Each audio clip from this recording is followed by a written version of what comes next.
ओम नमो भगवते वासुदेवाय। नमस्कार दर्शक बंधु, मु आपण मानकु मोर यूट्यूब चैनल आस्ट्रोधर्म प्रकाश को स्वागत करुछि। आसंतु जानिबा अक्टोबर 2025 रे मेष राशि व्यक्ति मानकर समय किपर रहिबो। एही मासिक राशिफल चंद्र राशि एवं लग्न राशि उपर आधारित। जदि आपणकर मेष राशि बा मेष लग्न होइथाय तेबे एही मासिक राशिफल आपणक पई उद्दिष्ट। आसंतु जानिबा अक्टोबर 2025 रे राशि चक्र रे ग्रह मानकर स्थिति किपरि अछि। अक्टोबर 2025 रे राशि चक्र रे बृहस्पति मिथुन राशि रे अवस्थान करुछंती, जे कि 18 अक्टोबर दिन कर्कट राशि को चलन करिवे। केतु सिंह राशि रे अवस्थान करुछंती। शुक्र 10 अक्टोबर रु कन्या राशि रे अवस्थान करिवे। रवि कन्या राशि रे अवस्थान करुछंती। 17 अक्टोबर को तुला राशि को चलन करिवे। मंगल तुला राशि रे अछंती एवं बुध मध्य तुला राशि रे अवस्थान करुछंती। राहु कुंभ राशि रे एवं शनि मीन राशि रे अवस्थान करुछंती। यह थिला अक्टोबर 2025 रे राशि चक्र रे ग्रह मानकर स्थिति। दर्शक बंधु, जदि आपणकर किछि निर्दिष्ट समस्या अछि एवं आपणकर जातकर ज्योतिष शास्त्र सम्मत एनालिसिस करबा को चाहुथांती, तेबे वीडियो रे दिया जायथिबा नंबर रे जोगाजोग करि परिबे। वर्तमान पर्यंत जदि मो चैनल को आपण सब्सक्राइब करि नाहंती तेबे सब्सक्राइब निश्चय करंतु। भिन्न भिन्न ग्रह मानकर राशि परिवर्तन बा चलन, ग्रह मानकर वक्री चलन, ग्रह मानकर शुभ एवं अशुभ जग इत्यादि विषय रे मो चैनल रे बहुत इन्फॉर्मेटिव वीडियो अछि। एहाकु देखंतु एवं ए सबुर प्रभाव एवं प्रतिकार विषय रे जानंतु। मेष राशि रो अधिपति ग्रह हेउछंती मंगल, जे कि सप्तम स्थान रे तुला राशि रे अवस्थान करुछंती। आपणकर धनाधिपति शुक्र षष्ठ स्थान रे कन्या राशि रे अवस्थान करुछंती। कन्या राशि रे शुक्र नीच अटंती। 18 अक्टोबर पर्यंत बृहस्पतिंकर दृष्टि मध्य मंगलंक उपरकू अर्थात आपणकर सप्तम स्थान को रहुछि। तेणु अक्टोबर मासरे आपणकर स्वास्थ्य दृष्टि समय भल अछि। स्वास्थ्य भी भल रहिबो, मन मध्य प्रफुल्ल रहिबो। षष्ठ स्थान रोग एवं ऋणर स्थान। तेणु फाइनेंशियल दृष्टि अक्टोबर 2025 आपणकर एते भल रहिबो नाही। आपणकर हेल्थ रिलेटेड खर्च बढ़ी पारे। आपण ऋण मध्य करिपारंती। निज स्वास्थ्य प्रति ध्यान देबे। योग प्राणायाम एक्सरसाइज इत्यादि करिवे। प्रॉपर फाइनेंशियल मैनेजमेंट करिवे। वर्तमान शनि आपणकर द्वादश स्थान रे अछंती। द्वादश शनि शुभ फल दियंती नाही। खर्च बढ़िबो। वाणिज्य व्यवसाय रे लॉस हेबार संभावना देखा देबो। मन सर्वदा अस्थिर रहिबो। कोनोसी लीगल डॉक्यूमेंट साइन करिबा पूर्वरु बा किसी एग्रीमेंट करने पूर्व टिके भावी चिंती डिसीजन नेबे। वर्तमान आपणकर फाइनेंशियल बा इनकम दृष्टि समय भल नहीं। अक्टोबर 18 तारिख पर जेतेबेले बृहस्पति कर्कट राशि को चलन करिवे, तापर टिके समय भल पड़िबो। जेहेतु शुक्र आपणकर धनाधिपति एही मासरे नीच अछंती, आपण शुक्रंकर प्रतिकार निश्चय करंतु।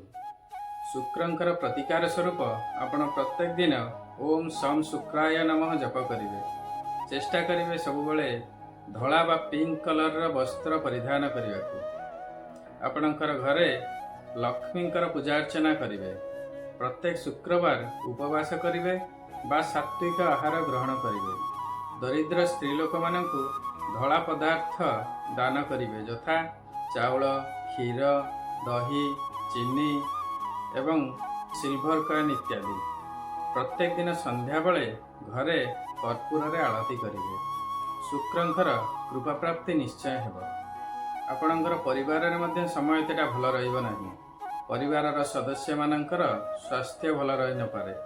मानसिक स्तर रे मध्य टेंशन रहिबो। समस्तंक सहित भल संपर्क रखिया पई चेष्टा करिवे। आपणकर सप्तम स्थान रो अधिपति मध्य शुक्र से नीच अछंती।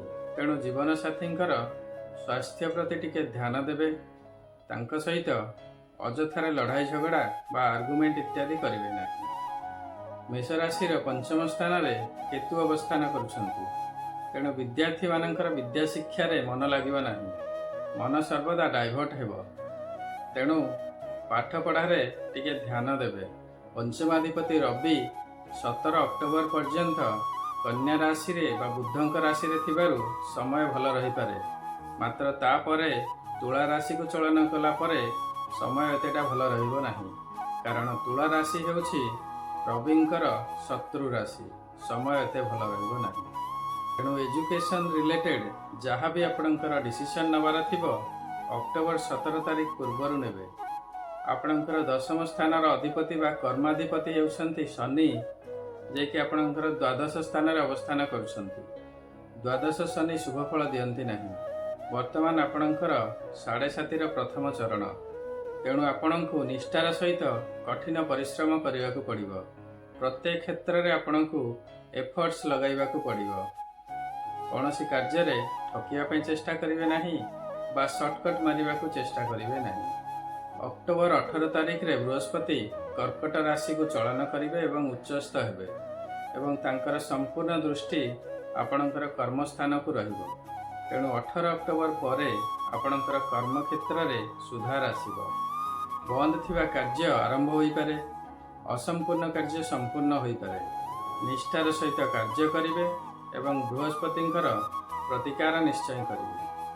ମେଷ ରାଶିର ଘାତବାର ହେଉଛି ରବିବାର, ଘାତ ଚନ୍ଦ୍ର ହେଉଛି ମେଷ ଚନ୍ଦ୍ର, ଘାତ ତିଥି ହେଉଛି ଷଷ୍ଠୀ ତିଥି, ଘାତ ନକ୍ଷତ୍ର ହେଉଛି ମଘା ନକ୍ଷତ୍ର। ଏହି ଦିନମାନଙ୍କରେ ଅଘଟଣ ବା ଦୁର୍ଘଟଣା ହେବାର ସମ୍ଭାବନା ଥାଏ, ସାବଧାନତା ଅବଲମ୍ବନ କରିବେ। ମେଷ ରାଶିର ଶୁଭ ବାର ହେଉଛି ମଙ୍ଗଳବାର, ଶୁଭ ରଙ୍ଗ ହେଉଛି ଲାଲ ରଙ୍ଗ, ଶୁଭ ରତ୍ନ ହେଉଛି ପ୍ରବାଳ ରତ୍ନ, ଶୁଭ ଧାତୁ ହେଉଛି ତମ୍ବା, ଶୁଭ ଅଙ୍କ ହେଉଛି 9 ଏବଂ ଏହାର ଶୃଙ୍ଖଳା ଯଥା 18, 27, 36, 45 ଇତ୍ୟାଦି। ଏହାର ଉପଯୋଗ ଆପଣଙ୍କର ଦୈନନ୍ଦିନ ଜୀବନରେ କରନ୍ତୁ ଏବଂ ଶୁଭଫଳ ପ୍ରାପ୍ତି ହୁଅନ୍ତୁ।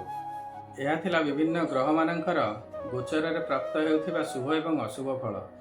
ମାତ୍ର ଏହି ଶୁଭ ବା ଅଶୁଭର ମାତ୍ରା କେତେ ରହିବ ତାହା ନିର୍ଭର କରିବ ଆପଣଙ୍କର ଜାତକରେ ଗ୍ରହମାନଙ୍କର ସ୍ଥିତି କିପରି ଅଛି ଏବଂ ଆପଣଙ୍କର ବର୍ତ୍ତମାନ କେଉଁ ଗ୍ରହଙ୍କର ମହାଦଶା ବା ଅନ୍ତର୍ଦଶା ଚାଲିଅଛି।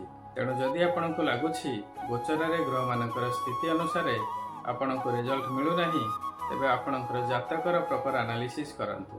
ଆପଣଙ୍କର ଜାତକର ଆନାଲିସିସ୍ କରାଇବା ପାଇଁ ଆପଣ ଭିଡ଼ିଓରେ ଦିଆଯାଇଥିବା ନମ୍ବରରେ ଯୋଗାଯୋଗ କରିପାରିବେ। ଅକ୍ଟୋବର 2025ରେ ମେଷ ରାଶିର ଧନାଧିପତି ଶୁକ୍ର ନିଚସ୍ଥ ଥିବାରୁ ତାଙ୍କର ପ୍ରତିକାର କରିବା ପାଇଁ ମୁଁ ଆଗରୁ ଅଲରେଡ଼ି କହିସାରିଛି। ବୃହସ୍ପତି ଆପଣଙ୍କର ତୃତୀୟ ଏବଂ ଚତୁର୍ଥ ସ୍ଥାନରେ ଅବସ୍ଥାନ କରିବେ ଏବଂ ଶନି ଆପଣଙ୍କର ଦ୍ୱାଦଶ ସ୍ଥାନରେ ଅବସ୍ଥାନ କରୁଛନ୍ତି। ତେଣୁ ଆପଣ ଶନି ଏବଂ ବୃହସ୍ପତିଙ୍କର ମଧ୍ୟ ପ୍ରତିକାର କରନ୍ତୁ। ଶନିଦେବଙ୍କର ପ୍ରତିକାର ପାଇଁ ଆପଣ ପ୍ରତ୍ୟେକ ଦିନ ଓମ୍ ଶମ୍ ଶନିଶ୍ଚରାୟ ନମଃ ଜପ କରନ୍ତୁ। ପ୍ରତ୍ୟେକ ଶନିବାର ଶନି ମନ୍ଦିର ଯାଆନ୍ତୁ, ଶନିଙ୍କର ପୂଜାର୍ଚ୍ଚନା କରନ୍ତୁ। ରାଶି ତେଲରେ ଦୀପଟିଏ ଦିଅନ୍ତୁ। କାଉ ଏବଂ ବୁଲା କୁକୁରମାନଙ୍କୁ ପ୍ରତ୍ୟେକ ଦିନ କିଛି କିଛି ଖାଇବାକୁ ଦିଅନ୍ତୁ। ଦରିଦ୍ର ଶ୍ରମଜୀବୀ ଏବଂ ସଫେଇ କର୍ମଚାରୀମାନଙ୍କୁ ଆପଣ ଖାଦ୍ୟ, କଳା ବସ୍ତ୍ର, କମ୍ବଳ, ଛତା ଇତ୍ୟାଦି ଦାନ କରନ୍ତୁ। ପ୍ରତ୍ୟେକ ଦିନ ହନୁମାନ ଚାଳିଶା ପାଠ କରନ୍ତୁ। ଶନିଦେବଙ୍କ କୃପାରୁ ସମୟ ନିଶ୍ଚୟ ଭଲରେ ଯିବ। ଦେବଗୁରୁ ବୃହସ୍ପତିଙ୍କର କୃପା ପ୍ରାପ୍ତି ପାଇଁ ପ୍ରତ୍ୟେକ ଦିନ ଆପଣ ଓମ୍ ସହ ଗୁରବେ ନମଃ ଜପ କରନ୍ତୁ। ଯଦି ଆପଣ ଗୁରୁ ଦୀକ୍ଷା ନେଇଥିବେ ତେବେ ଗୁରୁମନ୍ତ୍ର ଜପ କରନ୍ତୁ। ଆପଣଙ୍କର ଇଷ୍ଟଦେବୀ ବା ଇଷ୍ଟ ଦେବତାଙ୍କୁ ପ୍ରତ୍ୟେକ ଦିନ ଶ୍ରଦ୍ଧାପୂର୍ବକ ପୂଜାର୍ଚ୍ଚନା କରନ୍ତୁ। ପ୍ରତ୍ୟେକ ଦିନ ଓମ୍ ନମଃ ଶିବାୟ ଜପ କରନ୍ତୁ ଏବଂ ପ୍ରତ୍ୟେକ ସୋମବାର ଶିବ ମନ୍ଦିର ଯାଆନ୍ତୁ, ଶିବଙ୍କର ପୂଜା କରନ୍ତୁ।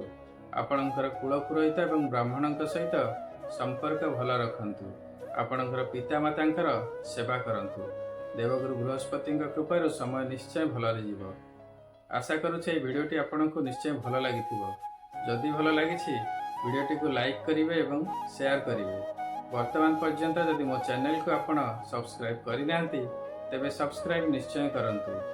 ଆପଣଙ୍କର ମତାମତ କମେଣ୍ଟ ସେକ୍ସନରେ ନିଶ୍ଚୟ ଦେବେ। ସର୍ବେ ଭବନ୍ତୁ ସୁଖିନଃ, ସର୍ବେ ସନ୍ତୁ ନିରାମୟା, ସର୍ବେ ଭଦ୍ରାଣି ପଶ୍ୟନ୍ତୁ ମା କଶ୍ଚିତ୍ ଦୁଃଖଭାଗ୍ ଭବେତ୍। ଓମ୍ ନମଃ ଶିବାୟ। ନମସ୍କାର।